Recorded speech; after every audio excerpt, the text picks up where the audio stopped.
நமஸ்காரம்.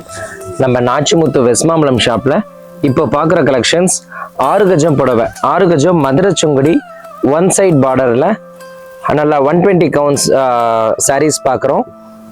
இது எல்லாமே வந்து வேக்ஸ் பிரிண்ட்னு சொல்கிறது. இதில் பார்த்தீங்கன்னா அரௌண்ட் வந்து ஒரு 10 to 12 கலர்ஸ் வரும். டிசைன்ஸுமே வந்து எல்லாமே ஒன்று ஒரு டிசைன்ஸ். கலர்ஸ் பாருங்களேன், எல்லாமே வந்து நல்ல ப்ளீஸிங்காக இருக்கும். இது சின்னவா பெரியவா எல்லாருமே கட்டலாம். நித்தியப்படி கட்டுறதுக்கு ரொம்ப பிரமாதமாக இருக்கும். பார்டர் பாருங்களேன், எல்லாமே வந்து கம்ப்ளீட்டாக கான்ட்ராஸ்டாக வரும். இதெல்லாம் வந்து பிளாஸ்டிக் ஜரி கிடையாது, ஆஃப் அண்ட் ஜரின்னு சொல்கிறது. இது 6 yards. இதனுடைய ப்ரைஸ் ரேஞ்ச் வந்து 980 rupees ஆகுது. இதில் பார்த்தீங்கன்னா அரௌண்ட் ஒரு 60 pieces இப்போ தான் வந்து நம்ம டயர்ட்டேருந்து வந்தது புடவைகள். இங்கே பாருங்களேன், இதெல்லாம் வந்து அரக்கெல்லாம் வந்து ரொம்ப ட்ரெடிஷ்னலாக இருக்கும். Pure 100% cotton. இது வந்து தண்ணிக்கு போக போக புடவை ரொம்ப சாஃப்டாக இருக்கும். பார்த்து கட்டிக்கிறதுக்கு வெயிட்லெஸ்ஸாக கனமே இல்லாமல் இருக்கும். இந்த மாதிரி 6 கஜத்தில் காட்டன் வெரைட்டிஸ் நம்ம ஷாப்பில் நிறைய இருக்குது, எடுத்துக்கலாம். நமஸ்காரம்.